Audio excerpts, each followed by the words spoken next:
Good day, world. It's your girl, Stephanie, and I just wanted to hop on real quick and share one of my stories that I said I was going to share with you guys because I said I was going to post a little more frequently. But my father passed back in March, and at that time, it was hard for me, but in different ways. I didn't know this man. I maybe met him, um, I'll say like 5 or 6 times in my life. One of which I saw him across the street at the crack house. One of which he came to like discipline my brother and I. One of which he came to spend time with us, and he was leaving, gonna come back the next day, and I told him I wanted to go to like the little carnival that popped up. I gave him my $10 so that he could take us because he said he didn't have any money.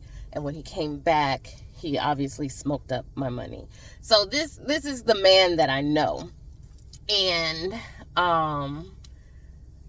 my brother and I, we didn't get to experience him as a father.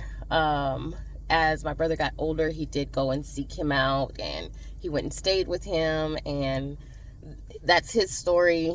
I'm not going to speak on it, but I wouldn't have chased him. And that's what brings me to now. I always tell people one thing my dad taught me was to never chase a man. And that is me 100%. Like,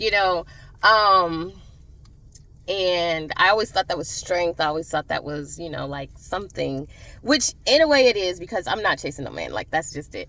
But where's the fine line between chasing and, I don't want to say pursuing, but chasing and allowing yourself to be vulnerable. That's what it is right there. So this man dies. I have siblings. He has kids. In which he was in their lives. He did play an active part. Of course, my oldest brother, that was the first child. So all the family, my maiden name is Smith. So all the Smiths, they gravitated towards him. They wanted to take him here and give him experiences. So of course he has that experience. And then there's siblings between and below me. They lived with him. And then there's siblings below them, and they obviously had a relationship as well. He even walked her down the aisle. So that's something that, I had to make peace with, just knowing that he, I'll say, intentionally had relationships with all his kids except for my brother and I. So in my mind, the man been dead. Like, in my mind. So I get the call from one of my siblings that he's sick. And I'm like, okay, is he dead? And he's like, no, he's not. But, he's on the bed. He's high as MF and all this stuff. I said, well, at least he, gets to go out doing what he loves. And he didn't pass. He ended up passing maybe like 2-3 weeks later. And now I'm faced with going to the service. So some of you don't know. I don't know if I've ever spoke about it. But my brother, he's been missing for a few years. So my brother has 3 boys. So now I have to put myself aside and I have to ask the boys, do they want to go? It is who they are. It's a part of them. It's their identity and things like that. They want to go.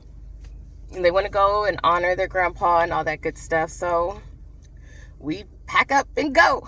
And my oldest brother and his family, we pack up and go. And it was so like crazy to me because I had never been around so many Smiths in my life. We're standing in line, like they're like, oh, all his kids stand here. And they keep on looking at me like, no, this is for the kids. This is for the kids. And I get up and like they announce all his kids. They say, oh yeah, all Steve's kids are here. So I had to say something because my brother's not there. So I get up and I'm like, well, most of y'all don't know me. I don't know any of you guys, but I am Steve's oldest daughter. And everybody's like, what? And that is so crazy to me. But, as we're there, I'm watching my siblings have a reaction to missing this man. So then that's where I'm thinking, like, my whole, I'm not going to chase him. If he wanted to be in my life, he would have been in my life. Like, it just started effing with me. And then, of course, it brought me to, like, my relationships with men. So I'm like, okay, obviously, I need some type of therapy. I need some type of, because maybe if I would have chased this man, I would have been up there crying. I would have had a relationship. I would have this. But at the same time, why would a man that loves you put you in the position to chase them? So I'm in a conundrum. So I go to therapy, and I'm in therapy, and immediately I see, like, results. And it's just as simple as learning your attachment style. So I always said, you know, the one thing he did teach me was never to chase a man. And it did create like an attachment style. It's called like anxious something. But basically you have this fear of always losing someone. So you don't want to get too close or whatever. And I'm just like, dang, life be crazy, right? So I always tell my boys, things happen to you. No, things happen for you and not to you.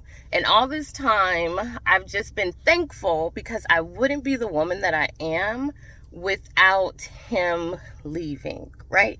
I wouldn't be so, I don't want to say guarded, but I wouldn't be so like eyes open had he been here? Like, I don't know, but maybe I would be softer. Who freaking knows? But that is something, like, you know, I had alluded to, life being life in, and that is something that I have been and I am processing now. So I just wanted to share that because, yeah, it's difficult mourning someone that you didn't know. It's difficult being around people mourning the same person, and you're like, wow, let me know more, because it was really sad watching his other grandchildren break down. And I'm like, oh my gosh, like they really lost a grandfather. And then it makes me, in a selfish way, say, dang, my boys didn't even get that experience. So life is layered and it's multifaceted. And although I am a very positive person, I do like to see the joy and the happiness in everything. It's also okay to live in the moment. It's also okay to understand your feelings, because that is like the primary reason why I had to go to therapy, because people were trying to make me feel bad for not, in my eyes, putting on a show. I wasn't going to go put on a show and act like he was a part of my life, because like I said, he wasn't. And people wanted me to mourn the way that they mourned. And my mourning was being there for my boys. My mourning was, you know, speaking my truth, showing up for my brother. But I just get on here to share that, like, you know, life be life for all of us. And we just got to keep on going. Take the positives and learn from it. Take the negatives and learn from it. It's okay to flip, because, you know, I will find a revelation and I will flip something real fast. But I just wanted to get on here and be a little transparent with you guys and share that is one of the things that I went through during this time that I was not posting. But I hope you all have a great day. I hope this has helped someone out there understand, like, you know, feelings are layered.